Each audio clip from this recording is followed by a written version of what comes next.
The lobby of Frost Industries gleamed with marble and money. Ray Holloway pushed his mop past the centerpiece display, then stopped. His hands went still. Behind the glass stood a framed blueprint of Helix Tower, the signature project that had made this company billions. The name printed beneath it, Gerald Pike. But Ray knew every line of that design. He had drawn them himself 8 years ago before everything was taken from him. His daughter Iris tugged his sleeve and pointed at a small mark in the corner. "Ma'am, that's my dad's signature," she said. 8 years earlier, Ray Holloway had been a different man.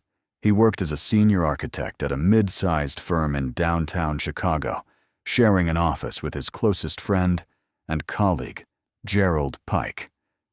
They had graduated from the same program, started at the same company, and spent countless nights sketching ideas over cold coffee and takeout boxes.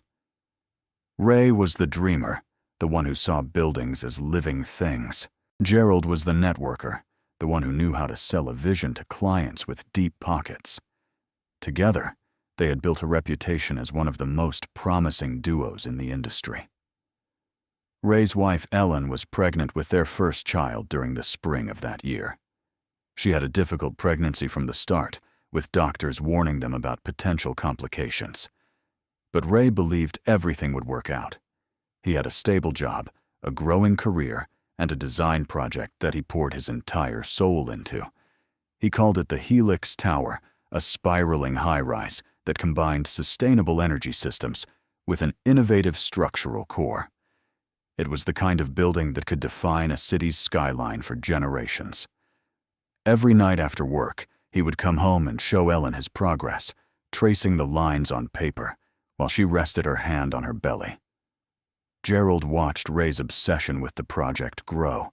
He sat in meetings where Ray presented early concepts to their supervisors, and he saw the excitement in the room. The Helix Tower was not just another building, it was a statement. And Gerald understood perhaps better than anyone what that statement could be worth. He began copying files quietly, saving backups to his personal drive, and documenting every stage of Ray's work. Ray never suspected anything. He trusted Gerald the way he trusted his own hands. The betrayal came without warning. One morning, Ray arrived at the office to find security guards waiting at his desk. His computer had been wiped. His files were gone. Human Resources escorted him to a conference room where 2 lawyers sat with thick folders in front of them. They accused him of stealing proprietary designs from the company and attempting to sell them to a competitor. The evidence was overwhelming. Emails that Ray had never written, transactions that Ray had never made. Gerald sat in the corner of the room, his face carefully arranged into an expression of disappointment and regret. He told the lawyers that he had discovered the theft himself, that it broke his heart to turn in his best friend. Ray tried to fight. He demanded access to his original files, his drafts, his notes. But everything had been erased or altered. The company's IT department confirmed that the leaks had come from Ray's login credentials. His protests sounded desperate even to his own ears. Within 48 hours, he was terminated. Within a week, his name was blacklisted across every major architecture firm in the region. The industry was small, and word traveled fast. Ray Holloway was a thief, a fraud, a man who had tried to sell his employer's secrets for personal gain. The stress proved too much for Ellen. She went into early labor at 32 weeks, and the delivery was catastrophic. Doctors managed to save the baby, a girl they named Iris, but Ellen suffered a hemorrhage that they could not stop. She died on the operating table, holding Ray's hand until the very end. He remembered the last thing she said to him. She told him to take care of their daughter, to make sure Iris knew she was loved. Then her grip went slack, and the monitors flatlined, and Ray's world collapsed into a silence that would follow him for years. After the funeral, Ray sold everything: the house, the car, the furniture that Ellen had picked out with such care. He paid off the medical bills and the legal fees from his failed attempts to clear his name. What remained was barely enough to rent a small apartment on the outskirts of the city, a 2-room unit with water stains on the ceiling and radiators that clanked through the night. He took the only job he could find a position as a night janitor at a commercial cleaning company. The work was invisible. He mopped floors and emptied trash cans while offices slept. No one looked at him. No one asked his name. For Ray, that invisibility became a kind of mercy. Iris grew up in that small apartment surrounded by her father's silence. Ray never told her the full story of what happened. He only said that he used to draw buildings, and that sometimes people take things that do not belong to them. Iris learned to read her father's moods by the way he held his pencil. On good nights, he would sketch for her, creating elaborate drawings of castles and towers and bridges that stretched across imaginary rivers. On bad nights, he sat by the window and stared at nothing, his hands empty and still. One detail from Ray's past survived the destruction. In every design he ever created, he hid a small signature in the corner, a 6-pointed star, that he drew for Ellen on their first date. She had told him that she loved stars, that she used to wish on them as a child. So Ray made it his mark, a private symbol that only he and Ellen knew about. When Iris was born, the star took on new meaning. It became her symbol too, a connection between mother and daughter that transcended death. Ray taught Iris to recognize it. He drew stars on her birthday cards, on her lunchbox notes, on the margins of her homework. The 6-pointed star was their secret, their language, their proof that some things could not be stolen. 8 years passed. Ray moved from one cleaning contract to another, never staying long enough to form attachments. He watched from the shadows as Gerald Pike rose through the ranks of the architecture world. Gerald left the original firm and joined Frost Industries, a massive development corporation that built skyscrapers across 3 continents. Within 5 years, he became their chief design officer. The Helix Tower, now credited entirely to Gerald, won international awards and transformed the Chicago skyline. Ray saw photographs of Gerald shaking hands with mayors and CEOs, accepting trophies and giving speeches about innovation and vision. Each image felt like a knife turning slowly in his chest. Then came the night that changed everything. Ray's cleaning company won a new contract with Frost Industries. The assignment was simple. 3 janitors would rotate through the corporate headquarters handling floors 12 through 20 between the hours of 10 at night and 6 in the morning. Ray almost declined the job. The thought of walking through Gerald's kingdom made him physically ill. But the pay was better than his current route, and Iris needed new shoes for school, and the winter heating bills were already piling up. So he swallowed his pride and reported for his first shift. The lobby of Frost Industries was everything Ray expected. Glass and steel and money, arranged with the precision of a museum exhibit. He pushed his cart past the security desk, signed in with his employee badge, and made his way to the service elevator. The building hummed with the residual energy of corporate ambition, even at this late hour. Ray kept his head down and focused on the work. Mop the floors, wipe the windows, empty the bins. Do not think. Do not remember. But the lobby had other plans. On his 3rd night, Ray noticed the display case near the main entrance. It was new, installed sometime in the past week, with soft lighting that drew the eye from across the room. Behind the glass stood a framed blueprint, enlarged and mounted like a piece of art. The Helix Tower. Ray's hand stopped moving. His mop clattered against the marble floor. He walked toward the display, as if pulled by a force he could not resist. The blueprint was beautiful. Every line, every curve, every notation, exactly as Ray remembered drawing them.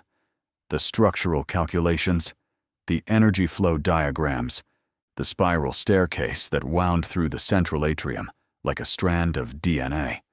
And there in the bottom, right corner, printed in elegant letters, Design by Gerald Pike, Chief Design Officer, Frost Industries. Ray stared at the name until his vision blurred. 8 years of silence, 8 years of watching from the shadows, 8 years of telling himself that justice did not exist, that the truth did not matter, that survival was enough. All of it crumbled in front of that display case.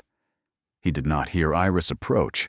His daughter had convinced him to bring her along that night, promising to sit quietly in the break room and do her homework while he worked.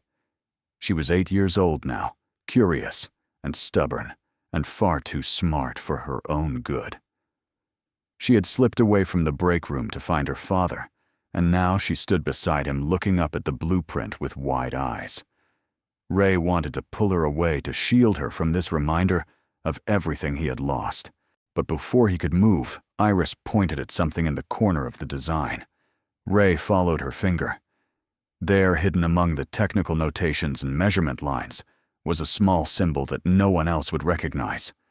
A 6-pointed star, no larger than a thumbprint, tucked into the shadow of the building's foundation. Ray had drawn it there on the final night of the original design, a tribute to Ellen and the daughter, who was still growing inside her. He never told anyone about it. He never imagined it would survive the theft, the alterations, the years of Gerald's lies. But there it was, unchanged and undeniable. At that moment, a woman's voice cut through the silence of the lobby.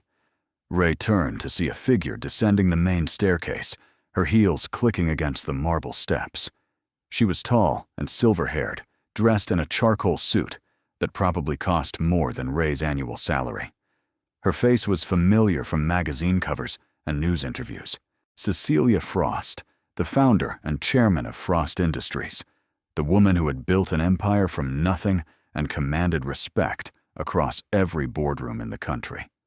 She looked at Ray with the detached curiosity of someone who rarely encountered janitors in her own building.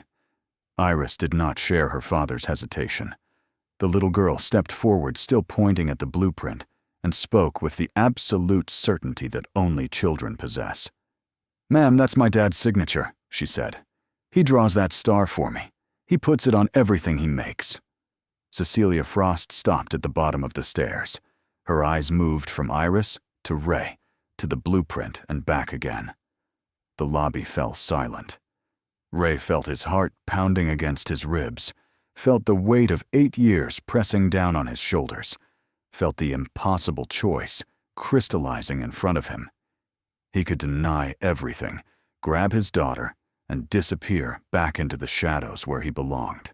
Or he could speak the truth and risk losing whatever fragile stability he had managed to build. The moment stretched. Cecilia Frost waited. And Ray Holloway, for the first time in 8 years, opened his mouth to tell his story. Ray told Cecilia Frost everything. He stood in that marble lobby with his mop still dripping on the floor, his daughter clutching his hand, and he spoke for the first time in 8 years about what Gerald Pike had done to him. He described the late nights spent perfecting the Helix Tower design the partnership he thought was built on, trust the morning when security guards appeared at his desk.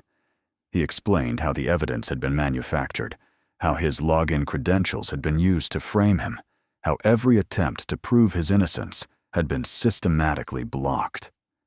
His voice remained steady throughout, flat and factual, as if he were reading from a report about someone else's life. Cecilia listened without interruption. Her face revealed nothing. No shock, no sympathy, no judgment. She was a woman who had built a billion-dollar company by knowing when to speak and when to observe. When Ray finished, she looked at the blueprint behind the glass for a long moment. Then she looked at Iris, who still had her finger pointed at the small, 6-pointed star in the corner of the design. The child's eyes were bright and fierce, completely certain of what she knew to be true.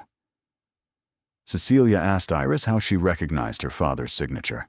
Iris explained that her dad drew that star on everything: her birthday cards, her lunchbox notes, the drawings he made for her at night. She said her mom used to love stars, and that was why the symbol was special. Cecilia turned back to Ray. She asked if he had any proof beyond the star, any documents or witnesses that could support his claim. Ray shook his head. Everything had been destroyed or discredited 8 years ago. He had no files, no allies, no standing in the industry. He was a janitor who cleaned floors for $11 an hour. His word meant nothing against a man like Gerald Pike. Ray expected Cecilia to dismiss him, to call security, to have him escorted from the building and fired from his contract. Instead, she did something that caught him completely off guard. She pulled a business card from her jacket pocket and pressed it into his hand. She told him to come to her office the following evening at 7 after the regular staff had gone home. She said she wanted to look into his claims personally, away from the eyes and ears of the company. Ray spent the next day in a state of controlled panic. He dropped Iris off at school, returned to their small apartment, and sat at the kitchen table staring at Cecilia's business card. Part of him wanted to throw it away and forget the conversation had ever happened. He had survived 8 years by staying invisible, by accepting his losses, by focusing only on keeping Iris fed and sheltered. Reopening the wound felt dangerous, maybe even reckless. But another part of him, a part he thought had died but long ago, remembered what it felt like to create something meaningful. He remembered Ellen's face when he showed her the Helix Tower sketches. He remembered her voice, telling him that he was going to change the world. That evening, Ray arranged for a neighbor to watch Iris and returned to Frost Industries. The security guard at the front desk checked his name against a list and directed him to the executive elevator. Ray rode alone to the top floor, his reflection staring back at him from the polished metal doors. He looked old. His hair had gone gray at the temples, and deep lines framed his eyes and mouth. The man who had once commanded design teams and pitched to corporate boards was buried somewhere beneath the exhaustion and defeat. And Ray wondered if Cecilia Frost could see past the janitor's uniform to the architect underneath. Cecilia's office occupied the entire northwest corner of the building, with floor-to-ceiling windows that overlooked the city skyline. The Helix Tower was visible in the distance, its distinctive spiral silhouette lit against the night sky. Cecilia sat behind a massive desk, covered with documents, her reading glasses perched on her nose. She gestured for Ray to sit in the chair across from her. Between them lay a thick folder, its contents spread across the desk in neat rows. Ray recognized some of the papers immediately. Design specifications, meeting minutes, email transcripts. His stomach tightened as he realized what she had done. Cecilia explained that she had spent the day pulling records from the company archives. Frost Industries had acquired many of Gerald Pike's early projects when they hired him 8 years ago, including the original documentation for the Helix Tower. Most of it had been digitized and filed away untouched for years. But something about those records had always bothered her. The design work attributed to Gerald showed a level of creativity and technical innovation that did not match his subsequent projects. Gerald was a skilled manager and a gifted salesman, but his later buildings lacked the originality that had made the Helix Tower so remarkable. Cecilia had wondered about that discrepancy for a long time. Now she had a possible explanation. She showed Ray the documents one by one. The original project files listed 2 contributors, Gerald Pike and Ray Holloway. But Ray's name had been removed from all subsequent versions, erased from meeting notes and design credits and award submissions. The alteration was subtle, but consistent, as if someone had methodically scrubbed Ray's existence from the historical record. More significantly, Cecilia had found a backup copy of the earliest design draft created before the alleged theft occurred. The file metadata showed that it had been generated on Ray's workstation at a time when Gerald was documented to be traveling for a client presentation in another city. The evidence was circumstantial, but suggestive. It raised questions that deserved answers. Ray felt something shift inside his chest, a crack in the wall he had built around himself. For 8 years, he had been told that his accusations were baseless, that his memory was unreliable, that he was a disgraced thief, grasping for excuses. Seeing his name on those original documents, seeing the proof that he had once existed in those files made him feel real again. He asked Cecilia why she was doing this, why she would risk her company's reputation to investigate claims made by a janitor. Cecilia removed her glasses and met his eyes directly. She told him that she had built Frost Industries on a foundation of integrity, that every contract and every partnership depended on trust. If Gerald Pike had stolen someone's work and built his career on a lie, then the entire company was compromised. She needed to know the truth, not for Ray's sake, but for her own. The investigation expanded over the following weeks. Cecilia brought in a small team of trusted advisors, including a forensic accountant and a retired detective who specialized in corporate fraud. They worked quietly reviewing documents and interviewing former employees from Ray's old firm. The picture that emerged was damning. Gerald had cultivated relationships with key people at the original company, including the IT manager, who had access to employee login credentials. He had manipulated evidence, planted false trails, and orchestrated Ray's termination with cold precision. Several former colleagues admitted, under the promise of anonymity, that they had suspected something was wrong at the time, but were too afraid to speak up. Gerald remained oblivious to the investigation. He continued his daily routine, attending meetings and reviewing proposals and accepting congratulations for projects that had been designed by other people on his team. Ray saw him occasionally in the hallways, always from a distance, always through the invisible barrier that separated janitors from executives. Gerald never recognized him. The transformation from confident architect to hunched cleaning worker was apparently complete enough to serve as a disguise. Ray felt a strange mixture of relief and rage every time their paths crossed. Part of him wanted to confront Gerald directly, to grab him by the collar and demand acknowledgement. But Cecilia had asked him to wait, to let the evidence build, until their case was undeniable. The waiting was harder than Ray expected. He returned to his apartment each night and looked at his daughter sleeping in her small bed, her face peaceful and trusting. Iris knew that something was happening. She could sense the change in her father's energy, the way he seemed more alert and less distant. She asked him once if the Star Lady was going to help them. Ray did not know how to answer. He told her that sometimes the truth takes a long time to come out, but that does not mean it stops being true. Iris nodded solemnly, as if she understood something profound that Ray himself was still struggling to grasp. The breaking point came 6 weeks into the investigation. Cecilia's team discovered a hidden account that Gerald had used to pay the IT manager who had manipulated the evidence 8 years ago. The payments had continued for years, small but regular deposits that suggested ongoing blackmail or insurance against exposure. When confronted with this evidence, the IT manager broke down and provided a full confession.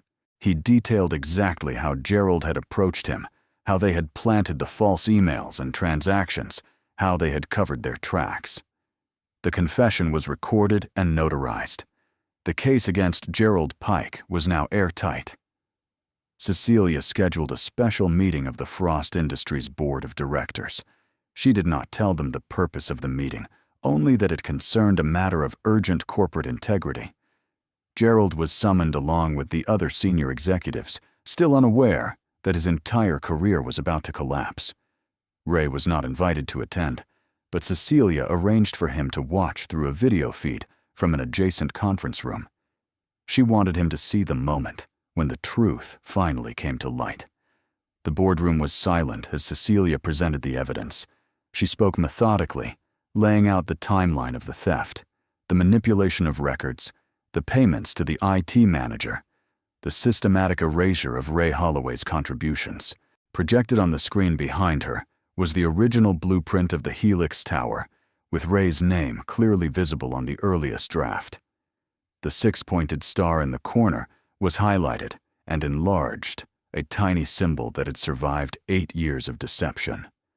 The board members shifted uncomfortably in their seats, their faces cycling through shock and anger and calculation. Gerald sat frozen at the far end of the table, his confident mask finally cracking as he realized the scope of his exposure. When Cecilia finished, she turned to Gerald and asked if he had anything to say. Gerald's response was desperate and scattered. He claimed that Ray had been an unstable employee, that the original accusations of theft were legitimate, that Cecilia's investigation was based on misunderstandings and coincidences. But his voice wavered, and his eyes darted around the room, searching for allies who were no longer willing to meet his gaze. The board members had seen the evidence. They had heard the IT manager's confession. No amount of charm or misdirection could undo what had been revealed. In the adjacent room, Ray watched the screen with tears streaming down his face.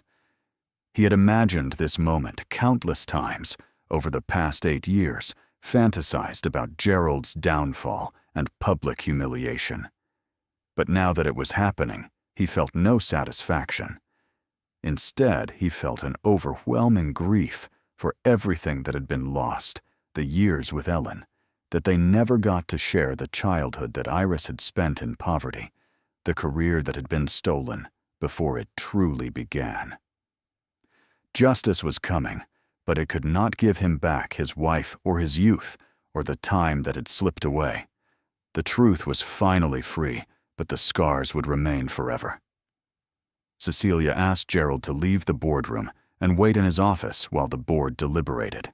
2 security guards escorted him out their presence, a clear signal that his days of walking freely through the building were over.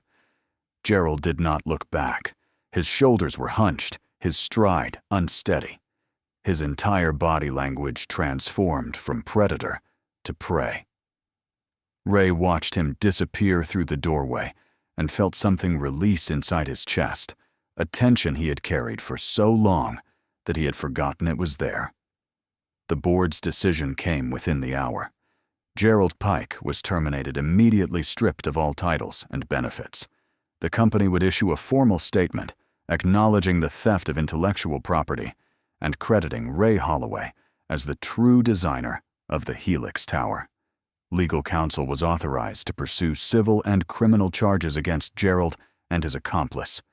Most significantly, Cecilia proposed that Ray be offered a position at Frost Industries, a chance to rebuild the career that had been taken from him. The board approved unanimously. Cecilia delivered the news to Ray personally. She found him still sitting in the conference room, staring at the blank screen where Gerald's face had been moments before. She sat down beside him and spoke quietly about what would happen next. The public announcement, the legal proceedings, the job offer. Ray listened, but his mind was somewhere else entirely. He was thinking about Ellen, about the night he had first shown her the Helix Tower sketches, and she had smiled and said he was going to change the world. He was thinking about Iris, asleep in their cramped apartment dreaming of stars. He was thinking about the 8 years he had spent in silence, convinced that the truth did not matter, that justice was a fantasy for people who could afford it. He had been wrong. The truth had mattered all along. It just needed someone brave enough to say it out loud. The days following Gerald's termination moved in a blur of paperwork and phone calls and decisions that Ray never expected to make again. Cecilia's legal team worked quickly to formalize the transfer of intellectual property rights, restoring Ray's name to the Helix Tower and all associated patents. The public announcement generated immediate media attention. Journalists called the story a modern parable about corporate betrayal and unlikely redemption. Ray declined most interview requests. He had no interest in becoming a symbol or a headline. He only wanted to move forward. But moving forward proved more complicated than Ray anticipated. The job offer from Frost Industries sat on his kitchen table for 3 days before he could bring himself to open the envelope. Inside was a formal contract for the position of chief architect, complete with a salary that seemed almost fictional after 8 years of minimum wage work. The benefits package alone was longer than any document Ray had signed since his termination. He read through the pages, slowly trying to connect the words to the reality of his situation. Someone was offering him a chance to design buildings again, Someone believed he still had something valuable to contribute. Iris found him sitting at the table late one night, the contract spread out in front of him, and a pencil twirling absently in his fingers. She climbed onto the chair beside him and studied the papers with the serious expression she always wore when examining something important. She asked her father if he was going to take the job. Ray told her that he was not sure, that it had been a long time since he had worked as an architect, that he might have forgotten how to do it. Iris shook her head firmly. She reminded him of all the drawings he had made for her over the years, the castles and towers and bridges that filled the margins of her homework and the backs of grocery receipts. She said that someone who could create those things had not forgotten anything. They had just been waiting. Ray signed the contract the next morning. He reported to Frost Industries the following week, walking through the same lobby, where he had once pushed a mop and discovered his stolen work behind glass. The display case was gone, now removed, along with Gerald's name from every surface in the building. In its place hung a temporary banner announcing the upcoming groundbreaking for the company's newest project. Cecilia had asked Ray to lead the design team for a residential complex in the redeveloped waterfront district. She called it the Legacy Tower, a name that carried weight Ray did not fully understand until later. The first months were difficult. Ray had spent 8 years working alone in empty buildings, answering to no one, disappearing into the rhythm of manual labor. Now he sat in meetings with engineers and project managers and marketing specialists, all of them looking to him for guidance and approval. His technical skills returned faster than he expected, muscle memory kicking in as he sketched elevations and calculated load distributions. But the interpersonal demands exhausted him. He was not used to being seen, not used to having his opinions matter, not used to occupying space in a room full of people who knew his name. Cecilia checked in on him regularly during those early weeks. She would appear at his office door unannounced, asking about the project's progress or offering observations about the team dynamics. Ray gradually understood that her interest went beyond professional courtesy.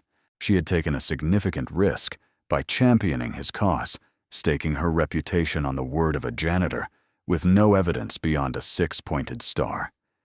If Ray failed, her judgment would be questioned.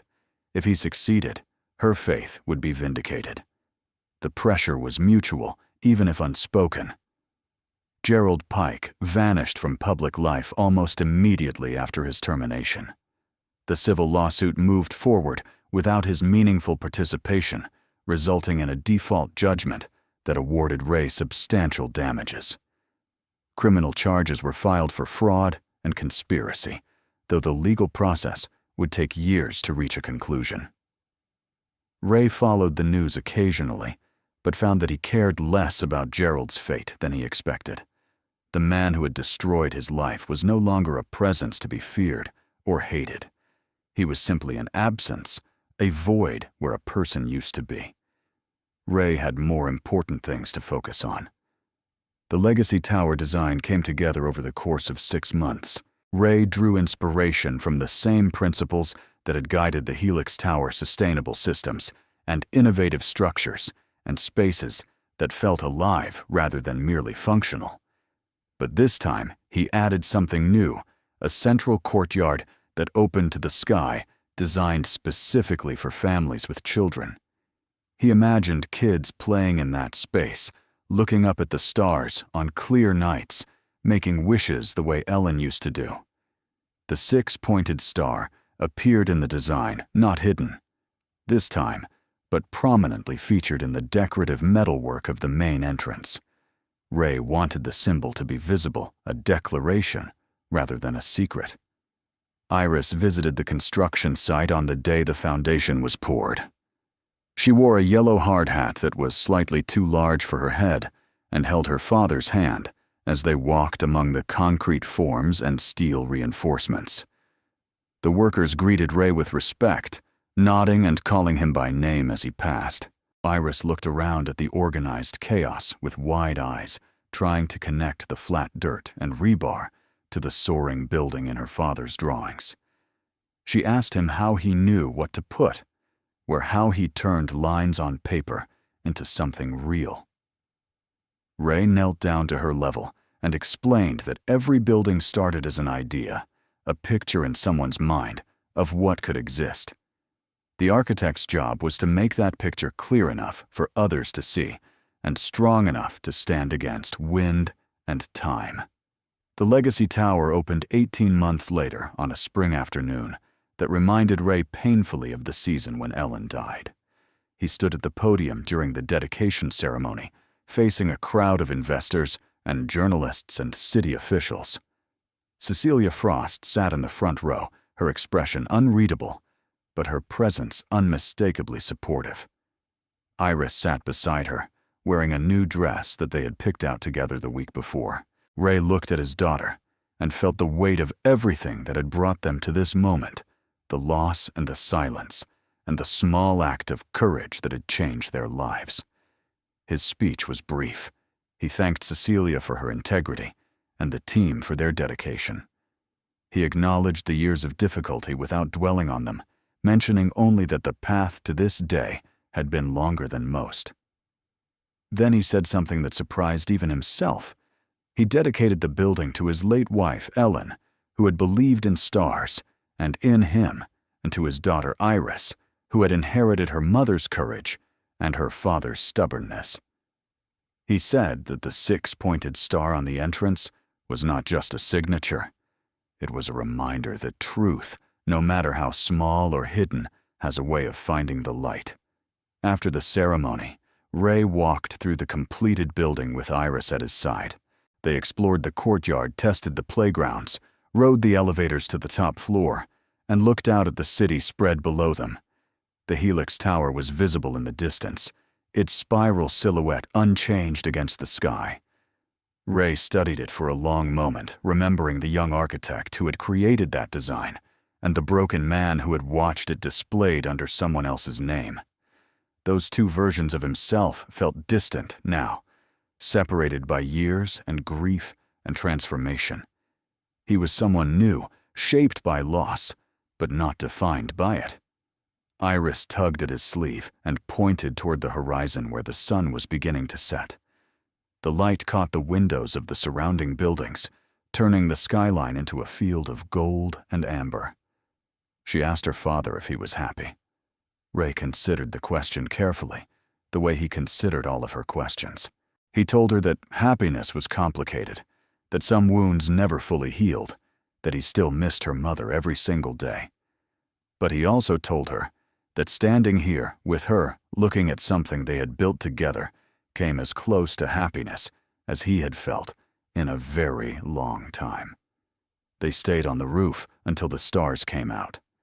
Iris counted them one by one, pointing at each bright spot and assigning it a name or a wish. Ray watched her and thought about Ellen, about the night they had first met, and she had told him about her love of stars. He thought about the six-pointed symbol that had survived theft and years of silence to finally reveal the truth. Some things could not be stolen, not permanently. Some things had a way of coming back, changed, but intact, scarred, but still shining. Ray put his arm around his daughter and let the night settle around them, father and child and stars together at last, in a world that had finally made room for them both.